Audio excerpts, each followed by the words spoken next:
Good afternoon once again, and welcome back to another episode of The Longing. Today we are going to read the next chapter of Moby Dick, as you may well have guessed. So yeah, let's get going. Chapter 60, The Line.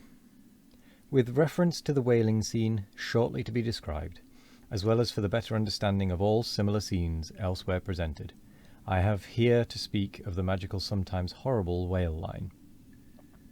The line originally used in the fishery was of the best hemp, slightly vapoured with tar, not impregnated with it, as in the case of ordinary ropes.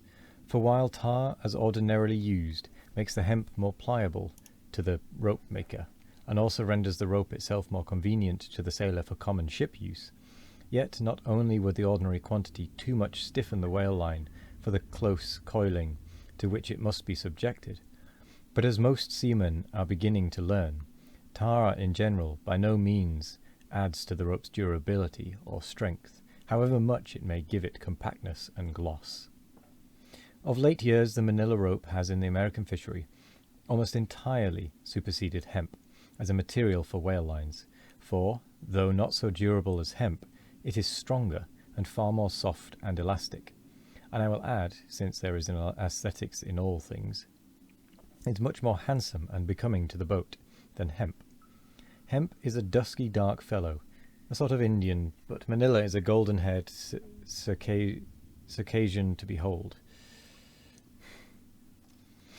The whale line is only 2/3 of an inch in thickness. At first sight you would not think it so strong as it really is. By experiment, its 150 yarns will each suspend a weight of 120 pounds, so that the whole rope will bear a strain nearly equal to 3 tons. In length, the common sperm whale line measures something over 200 fathoms.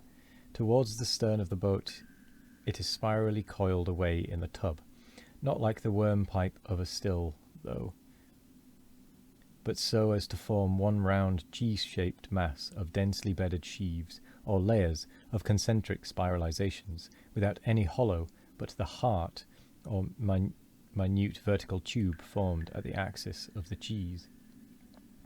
As the least tangle or kink in the coiling would, in running out, infallibly take somebody's arm, leg, or entire body off, the utmost precaution is used in stowing the line in its tub.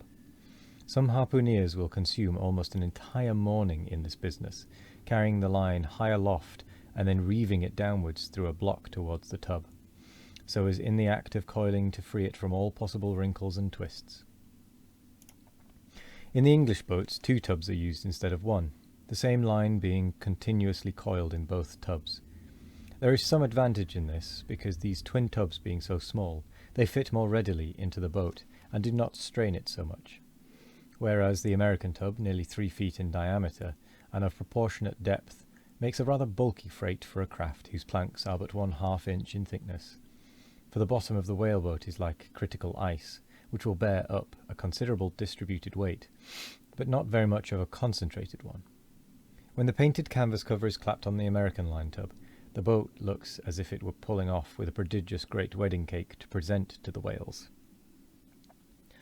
Both ends of the line are exposed, the lower end terminating in an eye splice, or loop, coming up from the bottom against the side of the tub, and hanging over its edge completely disengaged from everything. This arrangement of the lower end is necessary on 2 accounts. First, in order to facilitate the fastening to it of an additional line from a neighbouring boat, in case the stricken whale should sound so deep as to threaten to carry off the entire line originally attached to the harpoon.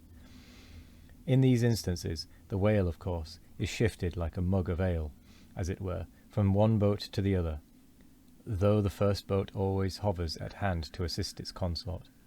Second, this arrangement is indispensable for common safety's sake, for were the lower end of the line in any way attached to the boat, and were the whale then to run the line out to the end, almost in a single smoking minute, as he sometimes does, he would not stop there, for the doomed boat would infallibly be dragged down after him into the profundity of the sea, and in that case no town crier would ever find her again.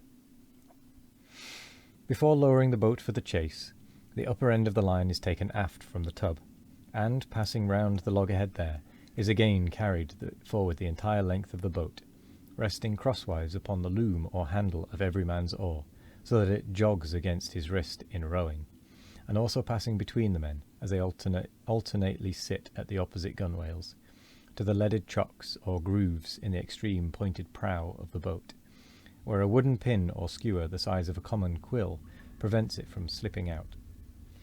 From the chocks it hangs in a slight festoon over the bows, and is then passed inside the boat again, and some 10 or 20 fathoms, called box line, being coiled upon the box in the bows, it continues its way to the gunwale, still a little further aft, and is then attached to the short warp, the rope which is immediately connected with the harpoon. But previous to that connection, the short warp goes through sundry mystifications too tedious to detail. Thus the whale line folds the whole boat in its complicated coils, twisting and writhing around it in almost every direction.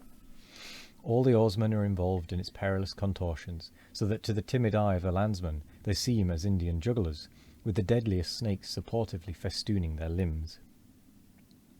Nor can any son of mortal woman, for the first time, seat himself amid those hempen intricacies, and while straining his utmost at the oar, bethink him that at any unknown instant the harpoon may be darted, and all these horrible contortions be put in play like ringed lightnings.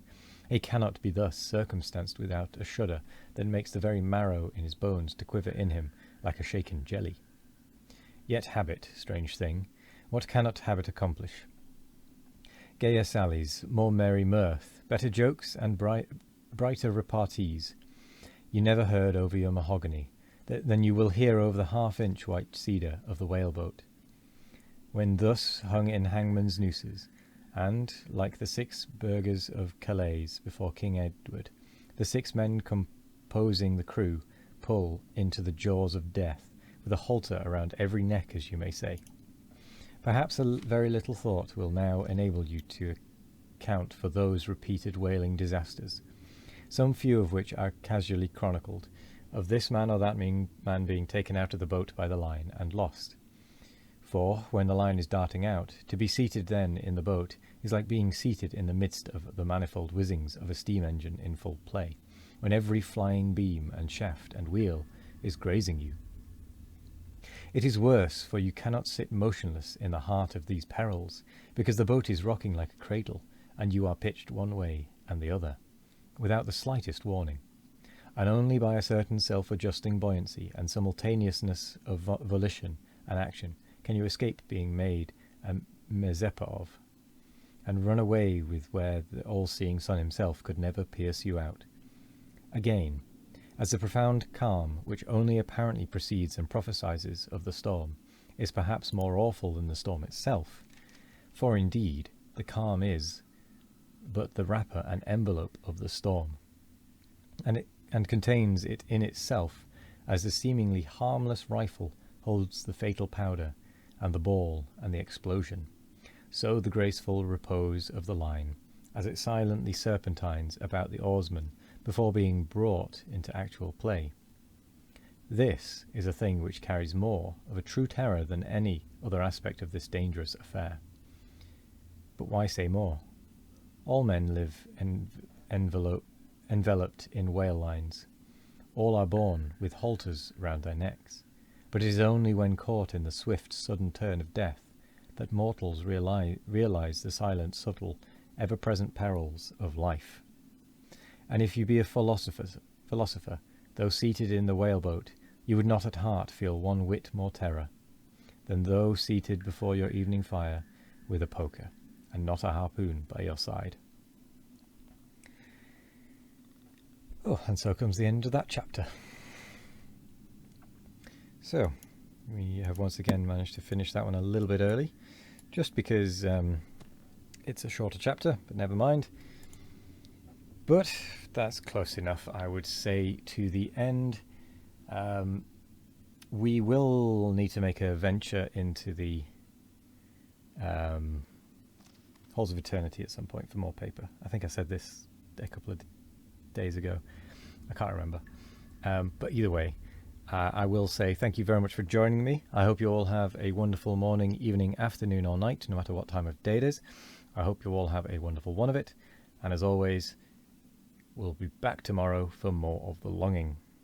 Goodbye.